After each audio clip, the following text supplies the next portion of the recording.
Vsauce! I'm Jake, and in the video game Watch Dogs, you can pretty much hack any piece of technology, from people's phones to ATMs, to security cameras, or even cars, all from a computer or a cell phone.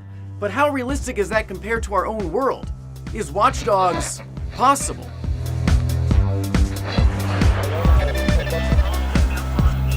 Security cameras are supposed to be there to protect us. It can only be seen by people with specific access. However, using certain Google search terms, you can find hundreds of unsecure camera feeds, allowing you to see things that normally you shouldn't. These are just a few that I was able to find, and in some cases, I can control the camera's features and its movements. So the next time you're in a department store and you see a camera following you around, well, it might be somebody in the back, or it might be someone hundreds of miles away. Spooky. But if there are no cameras around, then there's no way for you to be visually tracked or followed. You could slip into the crowd. Except for the fact that at pretty much all times you have a microphone, a camera, a list of everyone you know, a log of your most sensitive data, and it's all Wi-Fi enabled, with the added bonus of having GPS and a cell network. Your phone contains a lot of data, so much so that it tends to leak information. When you're not connected to a Wi-Fi network, this little guy sends out a list of known networks looking for something to connect to. And once it connects to what it thinks is a known wireless network, the background apps start to transmit a lot of data. Security researcher Brendan O'Connor created a device called F-bomb that plugs into an outlet and acts as a passive network. Your phone connects to it, and immediately the device is able to collect information that your phone is freely giving out. By plugging F-bombs into multiple places, Brendan created a web that was able to track people's locations and what they were doing. Using himself as a test subject, he found that his weather app would give out his exact longitude and latitude, and his newsreader would transmit his full name and email address. Other researchers have used drones to fly wireless networks above public places like parks in order to collect data. And once your device connects to one of these networks, you might use your web browser thinking you're logging into your banking account, when really a hacker is just displaying an identical page, except that your username and password goes to their machine.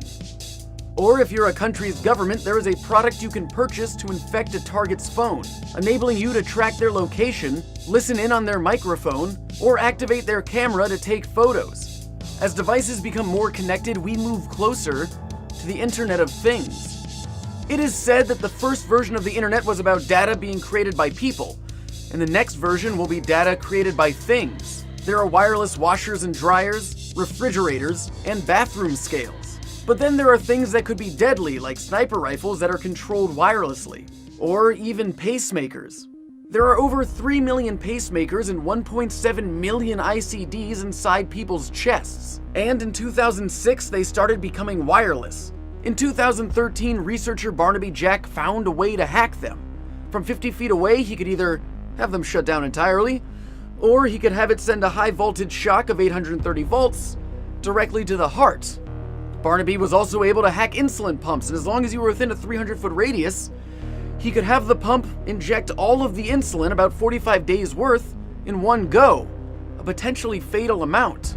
He was also responsible for a hack that we've all probably dreamed of, where he jackpotted multiple ATMs, forcing the machines to spit out money. However, a week before he was going to safely demonstrate his research on pacemakers and ICDs, he was found dead from a drug overdose. Hacking pacemakers and insulin pumps is scary, but it only affects the people who have those devices implanted in them, so it doesn't really disrupt a large portion of the population the way hacking something like a car can. By attaching something like this small iPhone-sized device to a few wires under the car, you get complete access to the vehicle wirelessly. Researchers have shown just what is possible, like disabling the brakes, turning the steering wheel in any direction, killing the engine, or changing the dash's display to show you have a full tank of gas when you don't. All of this can be done from miles away. There is a great motherboard documentary that shows just what is possible once you access a car's CAN bus. The vehicle can even be programmed so that when you hit a certain speed, different parts of the car stop functioning, leaving you trapped. Let's get out of the car. So maybe we should start using older technology, like this Girl-Tech Instant Messenger. It looks pretty secure, and it operates on the same frequency range as the radios used by most law enforcement agencies. And with a little firmware hack, the Girl-Tech can jam all of their radio communications, Here, I'll trade you. Thank you very much. This cell phone has an accelerometer. Most cell phones have an accelerometer, and it measures the force of acceleration and also the angle and direction the phone is being held in. It's the reason why the screen flips depending on the phone's orientation. A team at Georgia Tech came up with a technique where they would place a phone on a table next to a computer keyboard. When someone would start typing on the keyboard, the phone's accelerometer would pick up the vibrations through the table and, with a little bit of software, was able to accurately predict what the person was typing. Now, all this kind of hacking takes a lot of time and a lot of skill, but there is a way that's as easy as 2 + 2 = 5.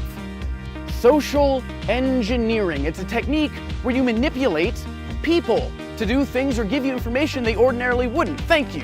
Kevin Mitnick, one of the most wanted computer hackers in the world, before his arrest, was able to hack into telephone systems and computer networks, not only because of his amazing skills with a computer, but his amazing skills of talking on the phone. By saying enough information to sound convincing, he could pretty much get any sensitive data he wanted. In his book, Ghosts in the Wires, he mentions how if you pretend like you have the information already and give it wrong, people will generally correct you. Let's go inside. So, for example, when I said 2 + 2 = 5, you probably thought that I was wrong. You might have even left a comment saying that I was wrong and that the correct answer is 2 + 2 = 4. If so, then you've been hacked. By knowingly giving you the wrong answer, you willingly gave me the correct one. So phones, cars, ATMs, security cameras, and even pacemakers can all be hacked, just not as easily or seamlessly as in watchdogs. But still, the easiest system to hack is you.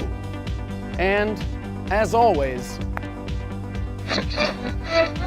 thanks for watching.